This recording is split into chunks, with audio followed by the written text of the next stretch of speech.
അവിടുന്ന് പ്രവർത്തിച്ച് കാണിച്ചതും അവിടുന്ന് അംഗീകരിച്ച് അനുവദിച്ചതുമാണ് സുന്നത്ത് എന്ന് പറയുന്നത്.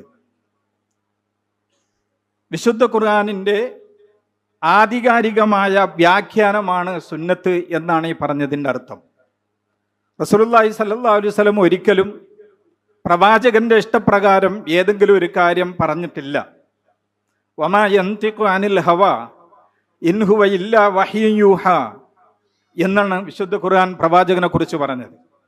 പ്രവാചകൻ സല്ലല്ലാഹു അലൈഹി വസല്ലം എന്തെങ്കിലും സ്വന്തം ഇച്ഛപ്രകാരം പറഞ്ഞതല്ല, മറിച്ച് അള്ളാഹു വഹിയിലൂടെ ഇറക്കി കൊടുത്തതാണ് പ്രവാചകൻ സല്ലല്ലാഹു അലൈഹി വസല്ലം പറഞ്ഞത്. അപ്പോൾ റസൂലുള്ളാഹി നമ്മളോട് എന്ത് കാര്യം പറഞ്ഞിട്ടുണ്ടെങ്കിലും അത് സുന്നത്താണ്, ചര്യയാണ് എന്ന് നാം മനസ്സിലാക്കണം. അതുപോലെ തന്നെ പ്രവാചകൻ സല്ലല്ലാഹു അലൈഹി വസല്ലം ചെയ്ത് കാണിക്കുന്ന പ്രവൃത്തികളൊക്കെ അള്ളാഹുവിൻ്റെ കൽപ്പന പ്രകാരം ചെയ്യുന്നതാണ്. നമുക്ക് പ്രവാചകൻ സല്ലല്ലാഹു അലൈഹി വസല്ലം മുമ്പിൽ ഒരാൾ ഒരു കാര്യം ചെയ്യുകയും അതിന് മൗനാനുവാദം നൽകിക്കൊണ്ട് അംഗീകരിച്ച് നൽകുകയും ചെയ്താൽ ഈ 3 കാര്യങ്ങൾക്കാണ് സുന്നത്ത് എന്ന് പറയുന്നത്.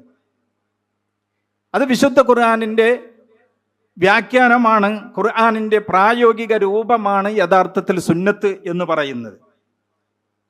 അഥവാ വിശുദ്ധ ഖുർആനിൽ നമുക്ക് കാണാൻ കഴിയും, നിങ്ങൾ നമസ്കരിക്കണം, നിങ്ങൾ റുക്കൂ ചെയ്യണം, നിങ്ങൾ സുജൂദ് ചെയ്യണം, അതേപോലെ തന്നെ നിങ്ങൾ സക്കാത്ത് കൊടുക്കണം, നോമ്പെടുക്കണം, ഹജ്ജ് ചെയ്യണം എന്നുള്ള കാര്യങ്ങളൊക്കെ വിശുദ്ധ ഖുർആന്റെ കൽപ്പനകളാണ്.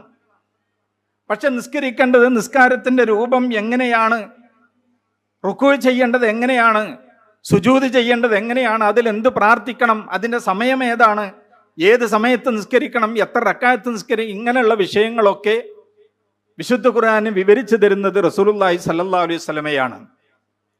സക്കാത്ത് കൊടുക്കണം എന്ന് ഖുർആൻ പറയുമ്പോൾ എപ്പോഴാണ് സക്കാത്ത് കൊടുക്കേണ്ടത്, ആരൊക്കെ സക്കാത്ത് കൊടുക്കണം, എത്ര കൊടുക്കണം എന്നുള്ള കണക്കുകൾ നമുക്ക് പഠിപ്പിച്ചു തരുന്നത് പ്രവാചകൻ സല്ലല്ലാഹു അലൈഹി വസല്ലമയുടെ ചര്യയാണ്.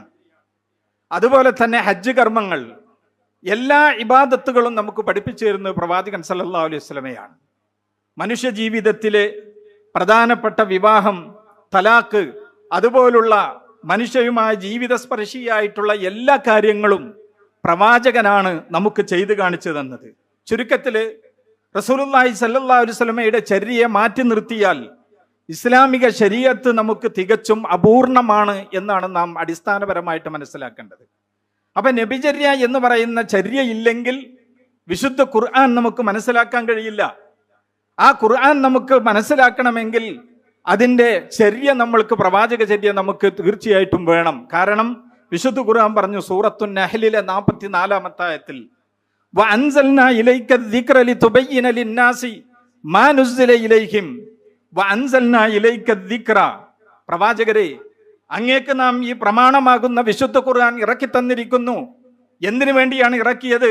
ലിതുബയ്യിന ലിന്നാസി മാ നുസ്സില ഇലൈഹിം.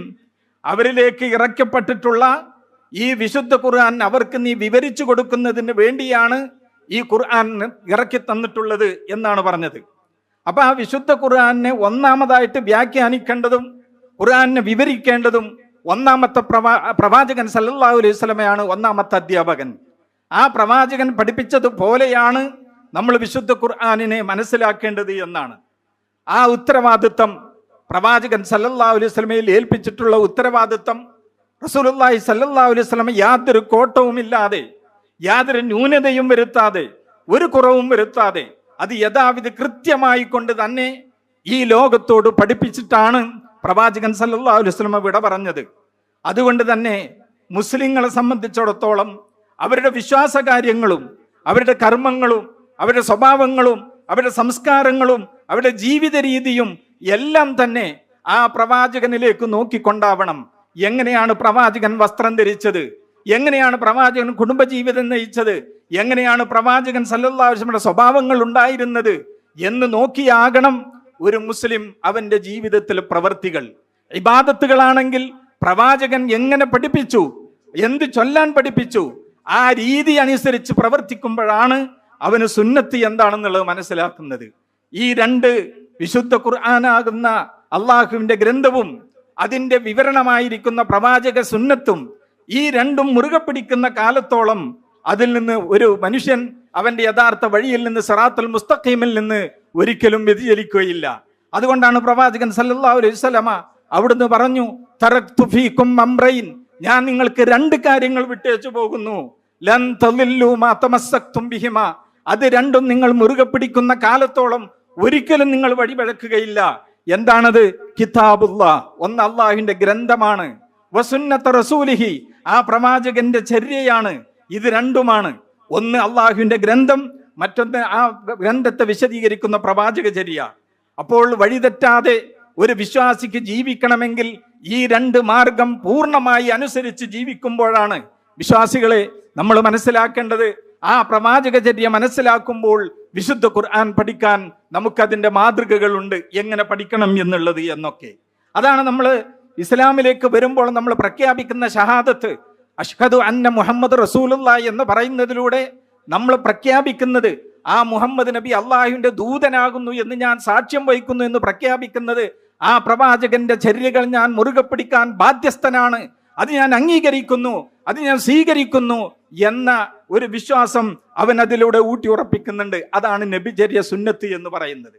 അപ്പോൾ മനുഷ്യന്റെ എല്ലാ കാര്യങ്ങളിലും അവന്റെ പ്രവാചകൻ സല്ലല്ലാഹു അലൈഹി വസല്ലമയുടെ ചര്യ ഉണ്ടായിരിക്കണം. അതാണ് സുന്നത്ത്.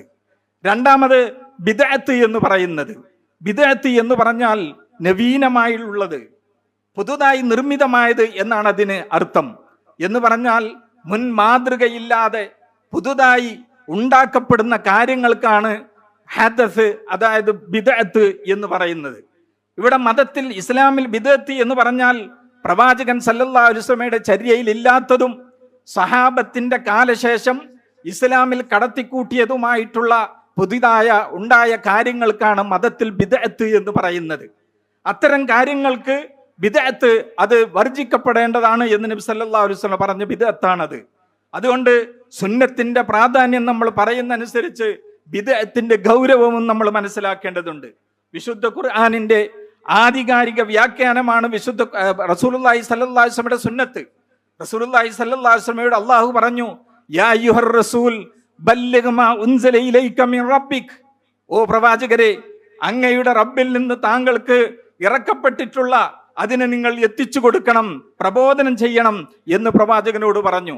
എന്നിട്ട് പറഞ്ഞു, വഇല്ലം തഫ്അൽ ഫമാ ബല്ലഗ്ത റിസാലത, താങ്കൾ പ്രവാചകരെ ആ കാര്യങ്ങൾ, ഈ ദൗത്യങ്ങൾ നിർവഹിച്ചിട്ടില്ല എങ്കിൽ ഒരിക്കലും തന്നെ ദൗത്യം നിർവഹിച്ചു കൊടുത്തിട്ടില്ല. അതായത് തബ്ലീഗ് പ്രബോധനം ചെയ്തിട്ടില്ലെങ്കിൽ ആ ദൗത്യം നിർവഹിച്ചിട്ടില്ല എന്നാണ് അർത്ഥം. അഥവാ ഇസ്ലാം പൂർണ്ണമായതിനു ശേഷം റസൂലുള്ളാഹി സ്വല്ലല്ലാഹു അലൈഹി വസല്ലമ ദുനിയാവിൽ നിന്ന് വിട പറയുന്നത് എന്നർത്ഥം. റസൂലുള്ളാഹി സ്വല്ലല്ലാഹു അലൈഹി വസല്ലമയില് ഏൽപ്പിക്കപ്പെട്ടിരുന്ന ദൗത്യം വിശുദ്ധ ഖുർആൻ ജനങ്ങൾക്ക് കൃത്യമായിട്ട് പഠിപ്പിച്ചു കൊടുക്കലാണ്. പ്രവാചകൻ പറഞ്ഞില്ലേ, നിങ്ങളെ സ്വർഗത്തിലേക്ക് എത്തിക്കേണ്ട എന്തെല്ലാം കാര്യങ്ങളുണ്ടോ അത് മുഴുവനും ഞാൻ പഠിപ്പിച്ചു തന്നിട്ടുണ്ട്. നരകത്തിൽ നിന്ന് നിങ്ങൾ രക്ഷപ്പെടേണ്ട കാര്യങ്ങൾ എന്തൊക്കെയുണ്ടോ അത് മുഴുവനും ഞാൻ പഠിപ്പിച്ചു തന്നിട്ടുണ്ട് എന്ന് പറഞ്ഞുകൊണ്ടാണ് പ്രവാചകൻ പോകുന്നത്. ഇനി ഒന്നും ഈ മതത്തിലേക്ക് പുതുതായി കടത്തിക്കൂട്ടാനില്ല. എല്ലാ കാര്യങ്ങളും വ്യക്തമാണ്, പൂർണ്ണമാണ്. ഇനി ഇസ്ലാമിൽ ഒന്നും ഒരാൾക്കും കടത്തിക്കൂട്ടാനുള്ള അവകാശമില്ല. അത് പ്രവാചകൻ സല്ലല്ലാഹു അലൈഹി വസല്ലം പൂർണ്ണമാക്കി വിശദീകരിച്ചു തന്നു. അവിടുന്ന് ലക്ഷത്തിൽ പരം സഹാബാക്കളെ മുൻനിർത്തിക്കൊണ്ട് അറഫയിൽ വെച്ചുകൊണ്ട് അവിടുന്ന് പ്രവാചകൻ സല്ലല്ലാഹു അലൈഹി വസല്ലമക്ക് ആയത്തിറങ്ങി, അൽയൗമ അക്മൽതു ലക്കും ദീനക്കും വഅത്മംതു അലൈക്കും നിഅമതി വറദീതു ലക്കുമുൽ ഇസ്ലാമ ദീന, എന്ന് നിങ്ങൾക്ക് നിങ്ങളുടെ ദീന് ഞാൻ പൂർത്തിയാക്കി തന്നു. വഅത്മംതു അലൈക്കും നിഅമതി, എന്റെ നിഅമത്താകുന്ന ഈ ഇസ്ലാമിനെ നിങ്ങൾക്ക് ഞാൻ പൂർണ്ണമാക്കി തന്നു. വറദീതു ലക്കുമുൽ ഇസ്ലാമ ദീന, ഇസ്ലാമിനെ നിങ്ങൾക്ക് തൃപ്തിപ്പെട്ടു തരികയും ചെയ്തിരിക്കുന്നു എന്ന് പ്രഖ്യാപിക്കുകയുണ്ടായി. അത് അനേകം സഹാബാക്കളെ മുൻനിർത്തിക്കൊണ്ടാണ്. ഇതോടെ ഇസ്ലാം സമ്പൂർണമായി. ഇനി ഇസ്ലാമിലേക്ക് ഒരു നിയമം നല്ലതല്ലേ എന്ന് പറഞ്ഞ് കടത്തിക്കൂട്ടാനില്ല. എന്തൊക്കെ നല്ല കാര്യങ്ങളുണ്ടോ അത് മുഴുവനും ഇസ്ലാം പഠിപ്പിച്ചു തന്നിട്ടുണ്ട്. പ്രവാചകൻ പഠിപ്പിക്കാത്ത ഒരു നന്മയുണ്ട് എന്ന് ഒരാൾക്കും വിശ്വസിക്കാൻ പറ്റില്ല. ഒരു മുസ്ലിം പ്രവാചകൻ പഠിപ്പിക്കാത്ത എന്തെങ്കിലും ഒരു നന്മയുണ്ട് എന്ന് വിശ്വസിച്ചാൽ അവൻ ഇസ്ലാമിൽ നിന്ന് തന്നെ പുറത്താണ്. കാരണം സ്വർഗത്തിലേക്ക് എത്തിക്കേണ്ട മുഴുവൻ നന്മകളും അത് പ്രവാചകൻ സല്ലല്ലാഹു അലൈഹി വസല്ലം പഠിപ്പിച്ചു പോയിട്ടുണ്ട്. കാരണം ഖുർആൻ പറഞ്ഞത് ദീൻ പൂർത്തിയാക്കി തന്നു എന്നുള്ളതാണ്. ഇനി ഇവിടെ ഒരു പ്രവാചകൻ വരാനില്ല, ഇനി വഹി വരാനില്ല, വഹി നിലച്ചു കഴിഞ്ഞിട്ടുണ്ട്. ഇനി ഒന്നും തന്നെ ഇതിലേക്ക് കടത്തിക്കൂട്ടേണ്ട ആവശ്യമില്ലാത്ത വിധം സമ്പൂർണമായി ഈ ഖുർആൻ, വിശുദ്ധ ഖുർആൻ അള്ളാഹുവിന്റെ റസൂലിലൂടെ നമുക്ക് പ്രഖ്യാപിച്ചു തന്നിട്ടുണ്ട്. അള്ളാഹു നബി സല്ലല്ലാഹു അലൈഹി വസല്ലമയോട് ഏൽപ്പിച്ച ആ ദൗത്യം അത് കൃത്യമായി നിർവഹിക്കുകയുമുണ്ടായി.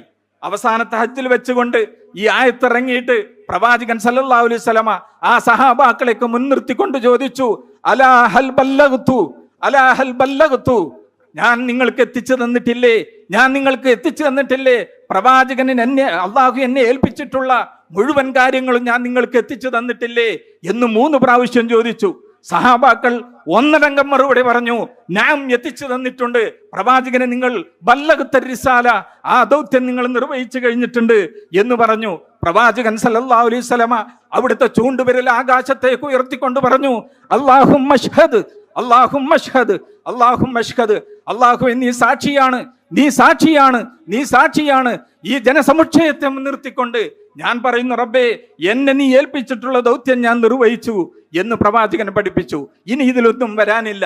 അതുകൊണ്ട് പ്രവാചകൻ പറഞ്ഞു, മൻ അഹ്ദസ ഫീ അംരിനാ ഹാദാ മാ ലൈസ മിൻഹു ഫഹുവ റദ്ദുൻ, ഇനി ഈ മതത്തിൽ പുതുതായി ആരെങ്കിലും എന്തെങ്കിലും കടത്തിക്കൂട്ടിയാൽ ഫഹുവ റദ്ദുൻ എന്ന് പറഞ്ഞാൽ അത് മർദൂദുൻ, തള്ളപ്പെടേണ്ടതാണ്, ഒന്നും സ്വീകാര്യമല്ല. അത് എന്ത് തന്നെയായാലും ശരി. അവിടുന്ന് വീണ്ടും പറഞ്ഞു, ഈ മതത്തിൽ എന്തെങ്കിലും പുതുതായിട്ട് ഉണ്ടാക്കുന്നതെങ്കിൽ അതൊക്കെ വഴികേടിലാണ്, അത് നരകത്തിലാക്കാണ്. നമ്മൾ എല്ലാ സമയത്തും എല്ലാ വെള്ളിയാഴ്ചകളിലും എല്ലാ പ്രഭാഷണങ്ങളിലും നമ്മൾ കേട്ടുപഠിപ്പുള്ള പ്രവാചകന്റെ ഒരു വചനങ്ങളുണ്ട്, കുല്ലു മുഹ്ദസത്തിൻ ബിദ്അ, ഇനി പുതുതായി ഉണ്ടാക്കുന്നത് മുഴുവൻ ബിദ്അത്തുകളാണ്. വകുല്ലു ബിദ്അത്തിൻ ളലാല, എല്ലാ ബിദ്അത്തുകളും അത് വഴികേടുകളാണ്. ഒരു നല്ല ബിദ്അത്ത് എന്ന് പറഞ്ഞിട്ടൊന്നില്ല, എല്ലാം വഴികേടാണ്. വകുല്ലു ളലാലത്തിൻ ഫിന്നാർ, എല്ലാ വഴികേടുകളും അത് നരകത്തിലേക്കാണ് എന്ന് റസൂലുള്ളാഹി സ്വല്ലല്ലാഹു അലൈഹി വസല്ലമ അവിടുന്ന് പഠിപ്പിച്ചു. അപ്പൊ ഏതൊരു കാര്യം നമ്മൾ ഒരു മുസ്ലിം ചെയ്യുമ്പോൾ ആ കാര്യം അവൻ നോക്കേണ്ടത് റസൂലുള്ളാഹി സ്വല്ലല്ലാഹു അലൈഹി വസല്ലമയുടെ മാതൃകയിലുണ്ടോ, പ്രവാചകൻ അത് കാണിച്ചു തന്നിട്ടുണ്ടോ എന്നാണ് നാം നോക്കേണ്ടത്. ഏതൊരു കാര്യം ചെയ്യുമ്പോഴും അത് പ്രവാചകനിലേക്കുണ്ടോ എന്ന് നമ്മൾ നോക്കേണ്ടതുണ്ട്. സഹോദരന്മാരെ, ഈ 2 അടിസ്ഥാനങ്ങൾ വെച്ചുകൊണ്ട് വിശുദ്ധ ഖുർആൻ, അതിന്റെ വ്യാഖ്യാനമായ സുന്നത്ത്, ഈ സുന്നത്തിലില്ലാത്ത കാര്യങ്ങൾ നമ്മുടെ നാടുകളിലേക്ക്, നമ്മുടെ വീടുകളിലേക്ക് നമ്മൾ ഓരോന്നും എടുത്ത് പരിശോധിച്ചാൽ നമുക്ക് കാണാൻ കഴിയും എന്തൊക്കെയാണ് സുന്നത്ത്, എന്തൊക്കെയാണ് ബിദ്അത്ത് എന്നുള്ളത്. ഇപ്പോൾ ഒരു 2-3 ദിവസം കഴിഞ്ഞാൽ റബീഉൽ അവ്വൽ മാസമായി. റബീഉൽ അവ്വൽ മാസമായി കഴിഞ്ഞാൽ നബി സല്ലല്ലാഹു അലൈഹി വസല്ലമയുടെ സ്നേഹമാണ് എന്നതിന്റെ പേരിൽ, സ്നേഹത്തിന്റെ, പ്രവാചക സ്നേഹത്തിന്റെ പേരിൽ നബിദിനാഘോഷം കൊണ്ടാടുന്ന ഒരു അവസ്ഥ നമ്മുടെ മുസ്ലിം സമൂഹത്തിൽ വന്നുകൂടിയിരിക്കുകയാണ്. പ്രവാചകനെ സ്നേഹിക്കാത്തവൻ മുസ്ലിം അല്ല എന്ന് നമുക്കെല്ലാവർക്കും അറിയാം. റസൂലുള്ളാഹി സ്വല്ലല്ലാഹു അലൈഹി വസല്ലമയെ ഒരു വിശ്വാസി അവന്റെ ജീവനേക്കാളും അവൻ എല്ലാത്തിനേക്കാളും സ്നേഹിക്കണം എന്നുള്ളതാണ്. പക്ഷേ ആ പ്രവാചക സ്നേഹത്തിന് ഏതെങ്കിലും ഒരു മാസം അല്ലെങ്കിൽ ഒരു ദിവസം തിരഞ്ഞെടുക്കുക എന്നുള്ളത് പ്രവാചകൻ നമുക്ക് പഠിപ്പിച്ചു തന്നിട്ടില്ല. അവിടുത്തെ സഹാബികളാരും ചെയ്തു കാണിച്ചിട്ടില്ല. അവിടുത്തെ ഖുലഫാഉർ റാഷിദുകൾ ആരും തന്നെ നമുക്ക് പഠിപ്പിച്ചു തന്നിട്ടില്ല എന്നാണ് നാം മനസ്സിലാക്കേണ്ടത്. ഇവിടെ ഓരോ വർഷം കഴിയുന്തോറും ഓരോരോ പുതിയ പുതിയ കാര്യങ്ങൾ മതത്തിന്റെ പേരിൽ ഉണ്ടായിക്കൊണ്ടിരിക്കുന്ന ഒരു സ്ഥിതി വിശേഷമാണ്. സഹോദരന്മാരെ, ഇവിടെ നമ്മൾ മനസ്സിലാക്കേണ്ടതുണ്ട്, ഇവിടെ ദുന്യവിയായ ഭൗതികമായ പല കാര്യങ്ങളും ഇവിടെ പുതുതായിട്ടുണ്ടാകും. അത് മതത്തിനെതിരല്ലെങ്കിൽ നമുക്കത് ചെയ്യുന്നതിന് യാതൊരു വിരോധവുമില്ല. എങ്ങനെ റോഡ് വെട്ടണം, ഏത് വാഹനത്തിൽ യാത്ര ചെയ്യണം എന്നതൊക്കെ നമുക്ക് സ്വാതന്ത്ര്യമുണ്ട്. പ്രവാചകൻ സല്ലല്ലാഹു അലൈഹി വസല്ലമ കുതിരപ്പുറത്തല്ലേ അല്ലെങ്കിൽ കഴുതപ്പുറത്തല്ലേ ഒട്ടകപ്പുറത്തല്ലേ യാത്ര ചെയ്തത്, നിങ്ങൾ എന്തിനാണ് കാറിൽ യാത്ര ചെയ്യുന്നത് എന്ന് ചോദിക്കുന്ന ആളുകളുണ്ട്. അത് ബിദ്അത്തല്ലേ എന്ന് പറയുന്ന ആ ബിദ്അത്തല്ല ഇവിടെ ഉദ്ദേശിക്കുന്നത്.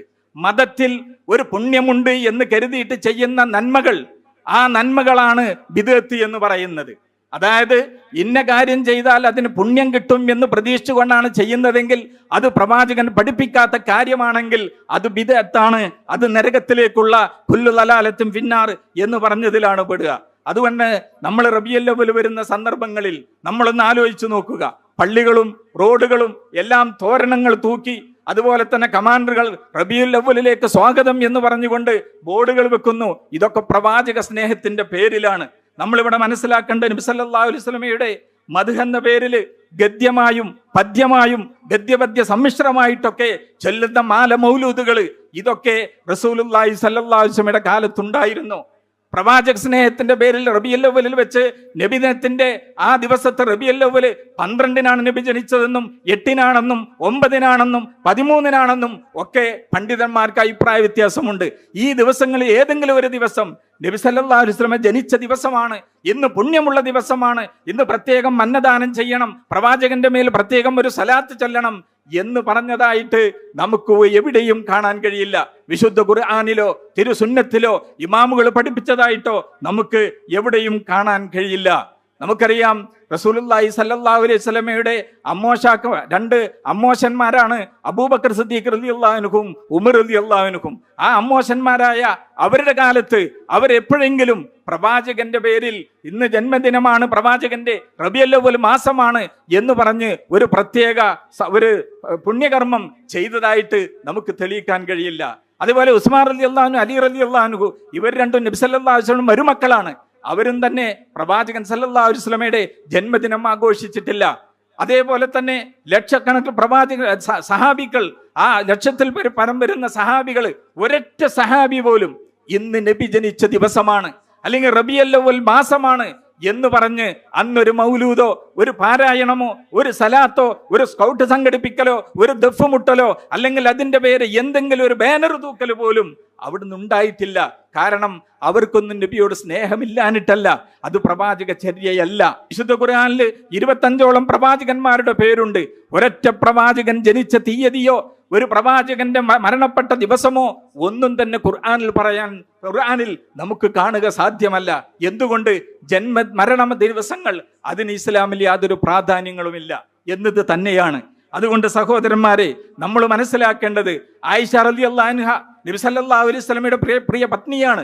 പ്രവാചകന്റെ വഫാത്തിന് ശേഷം ഏകദേശം 1/2 നൂറ്റാണ്ട് കാലത്തോളം ജീവിച്ച മഹദി ആയിഷ റളിയല്ലാഹു അൻഹ 49 റബീഉൽ അവ്വൽ എന്തായാലും ഇവിടെ കഴിഞ്ഞുപോയി. ഏതെങ്കിലും ഒരു റബീഉൽ അവ്വലിൽ ഇന്ന് എന്റെ പ്രവാചകൻ ആ റസൂലുള്ളാഹി സ്വല്ലല്ലാഹു അലൈഹി വസല്ലമ ജനിച്ച ദിവസമാണ് എന്ന് പറഞ്ഞ് ഒരു കാരക്കയുടെ ചീളെങ്കിലും അവിടുന്ന് ധർമ്മങ്ങൾ ചെയ്തിരുന്നെങ്കിൽ നമുക്കിന്ന് വിപുലമായി സംഘടിപ്പിക്കാമായിരുന്നു. പക്ഷേ ഇല്ല. കാരണം അത് മതത്തിലില്ലാത്ത ബിദ്അത്തുകളാണ്. അവരാരും അതൊരു പുണ്യദിനമായി കണ്ടിട്ടില്ല. അതിനെ ഒരു ഇബാദത്തായി കാണുകയോ അതിനെ സന്തോഷിക്കുകയോ അവർ ചെയ്തിട്ടില്ല എന്നാണ്. അതേപോലെ തന്നെയാണ് പ്രാർത്ഥനകൾ. മുസ്ലിങ്ങളുടെ ജീവിതത്തില് അവരുടെ ജീവിതത്തിന്റെ എല്ലാ മേഖലകളിലും പ്രാർത്ഥനകൾ അനിവാര്യമാണ്. 100കണക്കായ പ്രാർത്ഥനകൾ നമ്മുടെ ജീവിതത്തിലുണ്ട്. ഉറക്കിൽ നിന്ന് ഉണരുമ്പോൾ പ്രാർത്ഥനയുണ്ട്, ബാത്റൂമിൽ പോകുമ്പോൾ പ്രാർത്ഥനയുണ്ട്, തിരിച്ചു വരുമ്പോൾ പ്രാർത്ഥനയുണ്ട്, വീട്ടിൽ നിന്ന് പുറത്തിറങ്ങുമ്പോൾ, വാഹനത്തിൽ കയറുമ്പോൾ, ഇങ്ങനെ 100കണക്കിൽ പ്രാർത്ഥനകൾ റസൂലുള്ളാഹി സ്വല്ലല്ലാഹു അലൈഹി വസല്ലം സുന്നത്തുകൾ നമ്മുടെ ജീവിതത്തിൽ നമ്മൾ കാണാറുണ്ട്. പക്ഷേ ഈ പ്രാർത്ഥനകളൊക്കെ എല്ലാവരും സംഘടിതമായിക്കൊണ്ട് എല്ലാവരും കൂടിയിരുന്ന് ഒരാൾ പ്രാർത്ഥിച്ച് മറ്റുള്ളവരൊക്കെ ആമീൻ പറയുന്ന രീതിയല്ല. മറിച്ച് റസൂലുള്ളാഹി സ്വല്ലല്ലാഹു അലൈഹി വസല്ലമ എപ്പോഴൊക്കെ സംഘടിതമായിട്ട് പ്രാർത്ഥിച്ച് നമുക്ക് കാണിച്ചു തന്നോ ആ സമയത്ത് നമുക്ക് സംഘടിതമായിട്ട് പ്രാർത്ഥിക്കാം എന്നല്ലാതെ അവിടുന്ന് ഒറ്റക്കൊറ്റക്ക് ചെയ്യേണ്ട കാര്യങ്ങൾ അത് ഏതെങ്കിലും ആളുകളെ മുസ്ലിയാക്കന്മാരെയോ മറ്റാരെങ്കിലും ഏൽപ്പിച്ച് അവര് നേതൃത്വം നൽകി നമ്മളതിന് ആമീൻ പറയുന്ന സമ്പ്രദായം ഇപ്പടുത്ത കാലത്ത് നമ്മളെ ദീനിലേക്ക് കടന്നു വന്നതാണ്, പൗരോഹിത്യം എന്ന് പറയുന്നത്. ഇന്ന് നമ്മൾ ചിന്തിച്ചു നോക്കുക, ഒരു മരണപ്പെട്ട വീട്ടിൽ ചെന്നാൽ സുന്നത്താണ്. ആ മരിച്ച മയ്യത്തിനെ കാണുമ്പോഴുള്ള പ്രാർത്ഥന സുന്നത്താണ്. നമ്മളൊക്കെ പ്രാർത്ഥിക്കാറുണ്ട്, അല്ലാഹു മഗ്ഫിർലി ഹാദൽ മയ്യത്ത്, പടച്ചവനെ ഈ മയ്യത്തിന് പുറത്തു കൊടുക്കണേ, വർഹംഹു, അവന് റഹ്മത്ത് ചെയ്യണേ, അവരുടെ ഖബർ വിശാലമാക്കണേ എന്ന് നമ്മളൊക്കെ പ്രാർത്ഥിക്കാറുണ്ട്. പക്ഷേ ഇന്ന് പുരോഹിതവർഗം മുസ്ലിയാക്കന്മാർ അവിടേക്ക് കടന്നു വന്നാൽ അവരവിടെ വന്നിരുന്ന് എല്ലാവരെയും കേൾക്കത്തക്ക രീതിയിൽ അൽ ഫാത്തിഹ എന്ന് വിളിച്ച് അവിടെ യാസീനോതി സൂറത്തുകളോതി അയാൾ എന്തൊക്കെയോ മനഃപ്പാടമാക്കി വെച്ച അറബി പദങ്ങൾ അത് അയാൾ ഉരുവിടുകയും മറ്റുള്ളവർ ആമ്യം പറയുകയും ചെയ്യുന്നു. പക്ഷേ ഇത് പ്രവാചക ചര്യയിൽ ഇല്ലാത്തൊരു കാര്യമാണ്. അവിടെ ആ ബിദഅത്ത് എന്ന് പറയുന്ന കൂട്ടുപ്രാർത്ഥന അവിടെ വന്നപ്പോൾ അവിടെ സുന്നത്ത് നഷ്ടപ്പെട്ടു. അവിടെ വരുന്നവരൊക്കെ നോക്കി നിൽക്കുന്ന നോക്കുകുത്തികളായി മാറി. അല്ലെങ്കിൽ മയ്യത്തിനെ അവർ വന്ന് കണ്ടുപോകുക എന്നുള്ള അതൊരു സുന്നത്ത് തന്നെയല്ല, മയ്യത്തിനെ കാണുക എന്നുള്ളത്. അവിടെ അത് ഒരു ചടങ്ങായി മാറി. കാരണം സുന്നത്ത് അവിടെ നഷ്ടപ്പെട്ടു. മയ്യത്തിന് വേണ്ടി പ്രാർത്ഥിക്കുക എന്നുള്ളത് ഓരോരുത്തരും ചെയ്യേണ്ടതിന് പകരം ഒരാൾ ചെയ്യുന്നു, അയാൾക്ക് ഇങ്ങോട്ട് അതിന് പൈസയും കൊടുക്കുന്നു. പണ്ട് കാലത്ത് ഏതെങ്കിലും പള്ളിയിലെ കാളിയര് മാത്രമാണ് വരുന്നത്, അങ്ങനെയല്ല. ഓരോ മുസ്ലിംമാരും ഒറ്റക്കൊറ്റക്ക വരിക. ഓരോരുത്തർ വന്നിട്ട് അൽ ഫാത്തിഹ എന്നിട്ട് അയാൾ കഴിഞ്ഞ് അയാൾ തുറന്നു പോകുമ്പോൾ വേറെ ആള്, ഇവർക്കൊക്കെ വേണം കാശും. ഇവിടെ ആമീൻ പറഞ്ഞ് നമ്മളെല്ലാവരും ആമീൻ പറച്ച ഇവർക്കൊന്നും പൈസ അല്ല, ഈ പ്രാർത്ഥിച്ച മുസ്ലിംകൾക്ക് മാത്രം പൈസ. ഇങ്ങനെ സമ്പത്തിന് വേണ്ടി, പൈസക്ക് വേണ്ടി, ഇതിനു വേണ്ടി ആളുകൾ എന്ത് ചെയ്യാണ്? ബിദ്അത്തുകൾ ഇങ്ങനെ കടത്തിക്കൂട്ടിക്കൊണ്ടേയിരിക്കുകയാണ്. ഒരാൾ ഗൾഫ് പോവുകയാണെങ്കിൽ അവിടെയും അൽഫാത്തിഹ, ഒരു കട ഉദ്ഘാടനം ചെയ്യുകയാണെങ്കിൽ അവിടെയും അൽഫാത്തിഹ, എന്തൊരു പരിപാടി ഉണ്ടാകുകയാണെങ്കിലും അവിടേക്ക് അൽഫാത്തിഹ എന്ന് പറഞ്ഞ് അവിടെ ഒരു സംഘടിതമായിട്ടുള്ള ഒരു പ്രാർത്ഥന അള്ളാഹുവിന്റെ റസൂൽ ചെയ്യാത്ത കാര്യമാണ്, അല്ലെങ്കിൽ ഇസ്ലാമിന്റെ ചര്യയിലില്ലാത്ത കാര്യമാണ്. ഇതൊക്കെ നമ്മൾ ഓരോരുത്തരും വ്യക്തികൾ തമ്മിൽ ചെയ്യേണ്ട കാര്യമാണ് എന്നാണ് നാം മനസ്സിലാക്കേണ്ടത്. സഹോദരന്മാരെ, ഇവിടെ നമുക്കറിയാം, ഇവിടെ ഒരാൾ ഒരു വിവാഹം കഴിക്കുകയാണെങ്കിൽ അതിനും എന്ത് ചെയ്യാണ്? പള്ളിയിലെ കാവ്യർ വേണം, അവർ വന്ന് കൂട്ടുപ്രാർത്ഥന നടത്തണം എന്നൊക്കെയുള്ള ഒരു സിറ്റുവേഷനിലേക്ക്, ഒരു സാഹചര്യത്തിലേക്ക് ഇന്ന് മാറിക്കൊണ്ടിരിക്കുകയാണ്. നമുക്കറിയാം, ഒരിക്കൽ മഹാനായ അബ്ദുറഹ്മാൻ ബിൻ ഔഫ് അദ്ദേഹം റസൂലുള്ളാഹി സ്വല്ലല്ലാഹു അലൈഹി വസല്ലമയുടെ സദസ്സിലേക്ക് കയറി വരികയാണ്. ആ കയറി വരുന്ന സന്ദർഭത്തിൽ അദ്ദേഹത്തില് ഒരു പ്രത്യേക അടയാളവും എന്ന് പറഞ്ഞാൽ സുഗന്ധം പൂശിയ അടയാളവും സുഗന്ധവും അടിക്കുന്നുണ്ട്. പ്രവാചകൻ സല്ലല്ലാഹു അലൈഹി വസല്ലമ അവിടുന്ന് ചോദിച്ചു, എന്താണ് പതിവില്ലാത്തൊന്ന്? ഇന്ന് വല്ലാതെ അത്രയൊക്കെ പൂശിയിട്ടുണ്ടല്ലോ. അബ്ദുറഹ്മാൻ ബിൻ ഔഫ് റളിയല്ലാഹു അൻഹു പറഞ്ഞു, ഞാനൊരു കല്യാണം കഴിച്ചു. അപ്പൊ ഇതൊന്നും എല്ലാവരെയും അറിയിക്കേണ്ട വിഷയമല്ല, ഞാനൊരു കല്യാണം കഴിച്ചു. റസൂലുള്ളാഹി സ്വല്ലല്ലാഹു അലൈഹി വസല്ലമ അവിടുന്ന് അദ്ദേഹത്തിന് വേണ്ടി പ്രാർത്ഥിച്ചു, ബാറക്കല്ലാഹു ലക്, അള്ളാഹു നിങ്ങൾക്ക് ബർക്കത്ത് ചെയ്യട്ടെ എന്നിട്ട് പറഞ്ഞു, ഔലിൻ വലൗ ബിശാത്തിൻ, ഒരാടിനറുത്തിട്ടെങ്കിലും വലീമത്ത് സൽക്കാരം ചെയ്യണം. അവിടെ ഞാൻ ഇവിടുത്തെ പ്രവാചകനാണ്, അല്ലെങ്കിൽ ഞാൻ ഇവിടുത്തെ കാളിയരാണ്, എന്നെ എന്തുകൊണ്ട് അറിയിച്ചില്ല, അല്ലെങ്കിൽ ഞാൻ എന്തുകൊണ്ട് അറിഞ്ഞില്ല എന്ന് പറഞ്ഞ് ദേഷ്യപ്പെടുകയോ അല്ലെങ്കിൽ അവിടുന്ന് എന്ത് ചെയ്യാണ്? ബഹിഷ്കരിക്കുകയോ ചെയ്തില്ല. ഇന്നിവിടെ മതത്തിന്റെ എന്ത് കാര്യങ്ങൾ ചെയ്യണമെങ്കിലും പൗരോഹിത്യത്തിന് അവരുടെ നേതൃത്വമില്ലെങ്കിൽ ഒന്നും നടക്കാൻ പാടില്ലാത്ത ഒരു സാഹചര്യത്തിലേക്ക് കൊണ്ടുപോയി. അങ്ങനെ ഒരു ഖബർ സിയാറത്ത് ചെയ്യുകയാണെങ്കിലും അവര് വേണം, അവര് പ്രാർത്ഥിക്കണം, അവര് പ്രാർത്ഥിച്ചാലേ നമുക്ക് പ്രാർത്ഥന ശരിയാവുള്ളൂ എന്നുള്ള പോലെ ഖബർ സിയാറത്ത് സുന്നത്താണ്. നമ്മൾ ഓരോരുത്തരും അവരവർ ഖബർ, അവരുടെ മാതാപിതാക്കളെ, മരണപ്പെട്ട ബന്ധുക്കളുടെയൊക്കെ ഖബർ സന്ദർശിച്ച് അവനവർ പ്രാർത്ഥിക്കുകയാണ് വേണ്ടത്. അതിന് ഒരാളെ ഏൽപ്പിച്ച് കൈക്കൂലി കൊടുത്ത് അവരെ കൊണ്ട് പ്രാർത്ഥിപ്പിക്കലല്ല ചെയ്യേണ്ടത്. അതാണ് സുന്നത്ത്.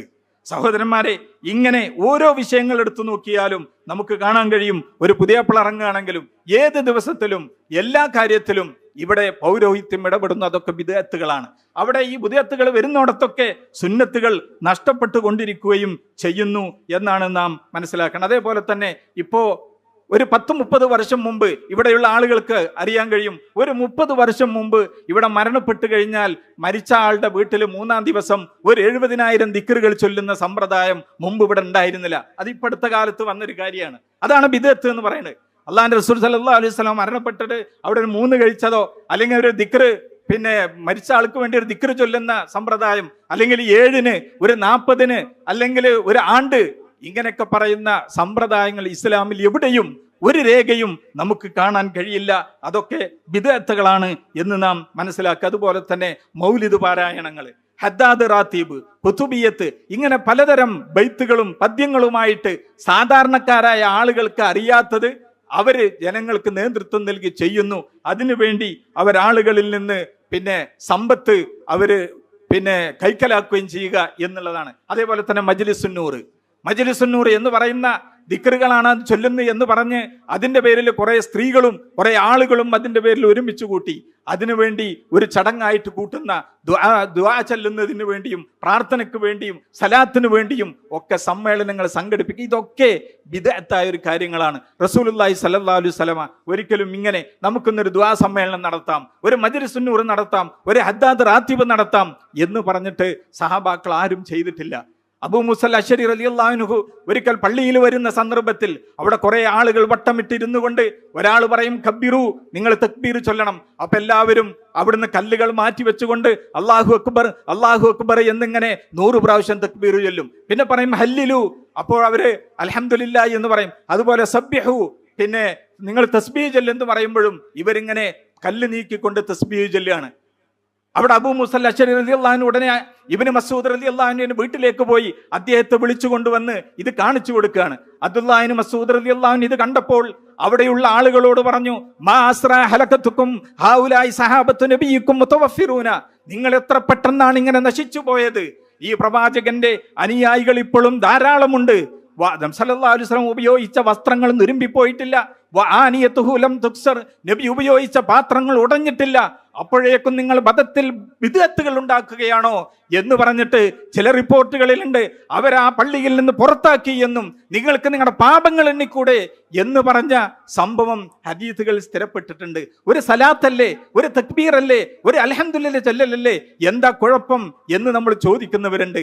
ഈ തക്ബീറുകളും തഹ്ലീലുകളും തസ്ബീഹുകളും ചൊല്ലിയവരെയാണ് പള്ളിയിൽ നിന്ന് ആട്ടിപ്പുറത്താക്കിയത് അബ്ദുല്ലാഹിബ്നു മസ്ഊദ് റളിയല്ലാഹു അൻഹു. സഹോദരന്മാരെ, ഈ ഒരൊറ്റ ഹദീസ് മതി ഇന്ന് പുതുതായി മതത്തിൽ കടത്തിക്കൂട്ടിയിട്ടുള്ള ഈ അനാചാരങ്ങളും ബിദ്അത്തുകളും ഒക്കെ എത്രമാത്രം മതത്തില് അതിന് പിൻബലമുണ്ട് എന്ന് നാം മനസ്സിലാക്കാൻ. അതേപോലെ തന്നെ ഇവിടെ ഇന്ന് രാവിലെ പറയുകയുണ്ടായി 600 കൊല്ലങ്ങൾക്ക് മുമ്പുണ്ടായ നാരിയ സലാത്ത് എത്ര മഹത്വത്തോടെയാണെന്ന് ചൊല്ലിക്കൊണ്ടിരിക്കുന്നത്.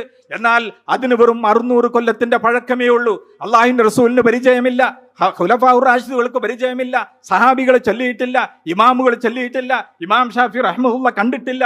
അതേപോലെ 600 കൊല്ലങ്ങൾക്ക് മുമ്പ് ബഅലവി അൽ ഹദ്ദാദി എന്ന് പറയുന്ന ആള് ഉണ്ടാക്കിയ ഹദ്ദാദ് റാത്തീബി എന്ന് പറയുന്നത്, ഇവിടെ ഇശാ നമസ്കാരങ്ങൾക്ക് ശേഷം പല പള്ളികളിലും ഹദ്ദാദുകൾ ചൊല്ലിക്കൊണ്ടിരിക്കുന്നു. മതത്തിന്റെ പിൻബലമില്ലാത്ത പുതുതായി കടത്തിക്കൂട്ടിയ 700 കൊല്ലങ്ങൾക്ക് മുമ്പാണ് ബുർദ ബൈത്ത് ഉണ്ടാക്കിയത്, 400 കൊല്ലങ്ങൾക്ക് മുമ്പാണ് മുഹയ്യിദ്ദീൻ മാല ഉണ്ടാക്കുന്നത്, 400 കൊല്ലങ്ങൾക്ക് മുമ്പാണ് മങ്കൂസ് മൗലൂദ് വരുന്നത്. ഇതൊന്നും നബി സല്ലല്ലാഹു അലൈഹി വസല്ലമയുടെ കാലത്തോ അവിടുത്തെ ഉത്തമ നൂറ്റാണ്ടുകാരെന്ന് പറയുന്ന 3 ഉത്തമ നൂറ്റാണ്ടുകാരുടെ കാലത്തോ താബികളുടെ കാലം വരെ ഇല്ലാത്ത കാര്യങ്ങളാണ്. അതാണ് ബിദ്അത്തുകൾ എന്ന് നാം മനസ്സിലാക്കുക. അതുകൊണ്ട് സഹോദരന്മാരെ, ബിദ്അത്ത് വളരെ ഗൗരവമുള്ള വിഷയമാണ്. ഇത് മതത്തിൽ പുതുതായി ഉണ്ടാക്കിയാൽ കുല്ലു ദലാലത്തും ഫിന്നാർ, എല്ലാ ദലാലത്തുകളും നരകത്തിലാണ് എന്ന് ഞാൻ മുമ്പ് പറഞ്ഞ ഹദീസിനെ നമ്മൾ ഓർക്കേണ്ടതുണ്ട്. ആയിഷ റളിയല്ലാഹു തആല അൻഹ ഒരിക്കൽ പോലും നബിദിനം ആഘോഷിച്ചിട്ടില്ലെങ്കിൽ ആ നബിദിനം പിന്നെ എന്തിനാണ് നമുക്ക് വേണ്ടത്? അതേപോലെ തന്നെ റസൂലുള്ളാഹി സ്വല്ലല്ലാഹു അലൈഹി വസല്ലമ അവിടുന്ന് പറഞ്ഞ ഒരു കാര്യം, അൽയൗമ അക്മൽതു ലക്കും ദീനക്കും എന്ന് പ്രവാചകനിലൂടെ വിശദീകരിച്ച് അള്ളാഹു നമുക്ക് ഈ ആയത്തിലൂടെ ദീന് പൂർത്തിയാക്കി തരുമ്പോൾ ഇനി ഒന്നും നമുക്ക് ആവശ്യമില്ല. ഇവിടെ ഒരു ഇമാം മാലിക് റഹ്മത്തുള്ളാഹിയുടെ ഒരു വചനം കൂടി പറഞ്ഞ് ഞാൻ എൻ്റെ വാക്കുകൾ അവസാനിപ്പിക്കുകയാണ്. അൽയൗമ അക്മൽതു ലക്കും ദീനക്കും എന്ന് ഞാൻ നേരത്തെ ഓതിയ സൂറത്തുൽ മാഇദയിലെ ഈ ആയത്ത് വിശദീകരിച്ചുകൊണ്ട് ഇമാം മാലിക് റഹ്മത്തുള്ളാഹി പറയാണ്, മൻ ഇബ്തദഅ ഫിൽ ഇസ്ലാമി ബിദ്അതൻ, ആരെങ്കിലും മതത്തിൽ ഈ ഇസ്ലാമിൽ പുതുതായിട്ടൊരു ബിദ്അത്ത് ഉണ്ടാക്കി, യറാഹ ഹസനതൻ, അത് നല്ലതാണ് എന്നവൻ കാണുകയാണെങ്കിൽ, ഫഖദ് സഅമ അന്ന മുഹമ്മദൻ ഖാന റിസാല, അവൻ വിശ്വസിച്ചിട്ടുള്ളത് മുഹമ്മദ് നബി സല്ലല്ലാഹു അലൈഹി വസല്ലമ ആ പ്രവാചകനിൽ ഏൽപ്പിച്ചിട്ടുള്ള സന്ദേശം, ആ റിസാലത്തിൽ വഞ്ചന കാണിച്ചു എന്നാണ് അവൻ കരുതുന്നത്. കാരണം കാരണം അല്ലാഹു പറയുന്നു എന്ന് പറഞ്ഞ് അൽയൗമ അക്മൽതു ലക്കും ദീനക്കും എന്നുള്ള ആയത്ത് ഇമാം മാലിക് റഹ്മത്തുള്ളാഹി ഓതി കേൾപ്പിക്കുകയാണ്. എന്നിട്ട് പറഞ്ഞു, ഫമാ ലം യകുൻ യൗമഇദിൻ ദീനൻ, ഈ ആയത്ത് ഇറങ്ങുമ്പോൾ എന്തൊക്കെ മതത്തിൽ ദീൻ ഇല്ലാത്തതുണ്ടോ, ഫലാ യകൂനുൽ യൗമ ദീന, അതൊന്നും ഇന്നും ദീനിലില്ലാത്ത കാര്യങ്ങളാണ് എന്നാണ് നാം മനസ്സിലാക്കേണ്ടത്. അതുകൊണ്ട് സഹോദരന്മാരെ, സുന്നത്ത് എന്താണെന്ന് കൃത്യമായി നാം പഠിക്കണം. ബിദ്അത്ത് എന്താണെന്ന് പഠിക്കുകയും ഗൗരവപൂർവ്വം അതിനെ കാണുകയും ചെയ്യണം. അള്ളാഹുവിൻ്റെ റസൂലുള്ളാഹി സ്വല്ലല്ലാഹു അലൈഹി വസല്ലമയുടെ സുന്നത്ത് മനസ്സിലാക്കി അതനുസരിച്ച് ജീവിക്കുന്ന യഥാർത്ഥ വിശ്വാസികളിൽ അള്ളാഹു നമ്മെ ഉൾപ്പെടുത്തി അനുഗ്രഹിക്കുമാറാകട്ടെ. വസല്ലല്ലാഹു അലാ മുഹമ്മദിൻ വഅലിഹി വസഹ്ബിഹി വസല്ലം.